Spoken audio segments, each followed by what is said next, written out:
علامہ دمیری رحمۃ اللہ علیہ نے کتاب لکھی ہے حیات الحیوان، اس میں ایک بوڑھے شخص کا واقعہ لکھا ہے کہ وہ کئی گھنٹے بکرے اور بکریوں کو دیکھتا رہتا۔ اس نے جناب ریوڑ گھر میں رکھا ہوا تھا، اس کا ایک ہی کام تھا روزانہ آنا اور گھنٹوں اپنے بکرے بکریوں کو دیکھتے رہنا۔ کسی نے پوچھا کیوں وقت برباد کرتے ہو، یہ کیا ہے؟ جو اس نے جواب دیا، اس نے کہا اب تو میں بوڑھا ہو چکا، میرے اندر اب قوت تو نہ رہی، لیکن میں ان کو دیکھ لیتا ہوں اور اس میں بس میرا کام پورا ہو جاتا ہے۔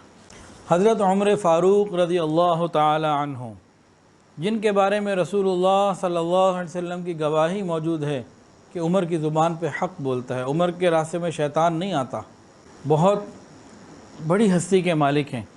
وہ فرماتے ہیں اگر دو بوسیدہ ہڈیاں قریب رکھ دی جائیں تو یہ ایک دوسرے کا قصد کریں گی، ایک دوسرے کی طرف بڑھیں گی۔ اگر دو بوسیدہ ہڈیاں قریب رکھ دی جائیں تو ایک دوسرے کی طرف بڑھیں گی، قصد کریں گی۔ پوچھا گیا کیا مراد؟ فرمایا اگر کوئی بوڑھا غیر محرم ہو اور بوڑھیا بھی غیر محرم ہو، دونوں بوڑھے بھی ہوں، انہیں موقع اگر تنہائی کا ملے گا تو یہ ایک دوسرے کی طرف رغبت کریں گی اور اکٹھے ہو جائیں گے۔ امام العلماء والصلحاء حضرت خواجہ عبد المالک صدیقی رحمۃ اللہ علیہ مرد عورت کے درمیان باہمی کشش کے بارے میں ایک عجیب مثال دیتے ہیں۔ فرماتے ہیں کہ مرد کے اندر عورت کی کشش اتنی زیادہ ہے کہ اگر عورت کہیں سے چل کے گئی، اس کے پاؤں کا نشان کہیں زمین پر پڑ گیا اور پیچھے سے کوئی مرد آ رہا ہو اور اسے پتہ لگ جائے یہ عورت کے قدم کا نشان ہے، وہ اپنا قدم اس قدم کے اوپر رکھے گا تو اس کی شہوت بیدار ہو جائے گی۔ یہ مرد کی فطرت ہے۔ تو ان حقائق سے یہ بات کھل کر سامنے آ جاتی ہے کہ عورت کے معاملے میں مرد کی ہوس کبھی پوری نہیں ہوتی، کبھی پوری نہیں ہوتی۔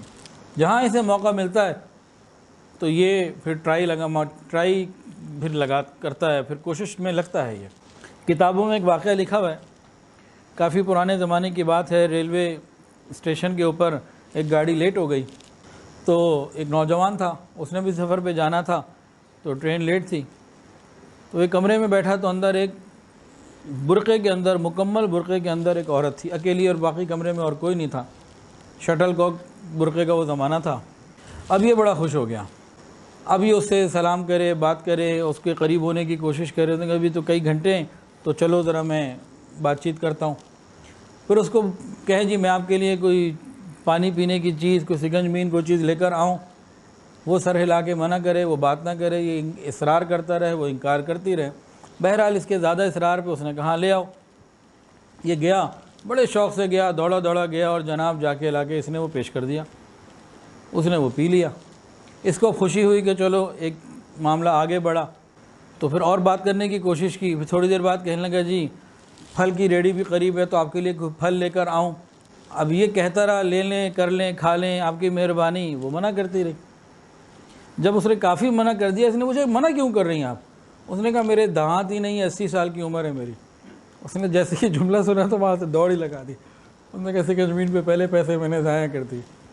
اللہ اکبر۔ تو عورت کے معاملے میں مردوں کا معاملہ اتنا پتلا ہے، اور اگر عورت کی نیت میں فتور آ جائے تو مکر و فریب کی وجہ سے اپنے خاوند کی ناک کے نیچے دیا جلاتی ہے اور پتہ بھی نہیں چلنے دیتی۔ تو دونوں فطرتیں جب ہمارے سامنے ہوں اور شریعت کی چیزیں ہمارے سامنے ہوں تو پھر سمجھ میں آتی ہے کہ شریعت ہی کے اندر انسان کی عزت بھی ہے، حفاظت بھی ہے، حسب اور نسب کی حفاظت بھی ہے۔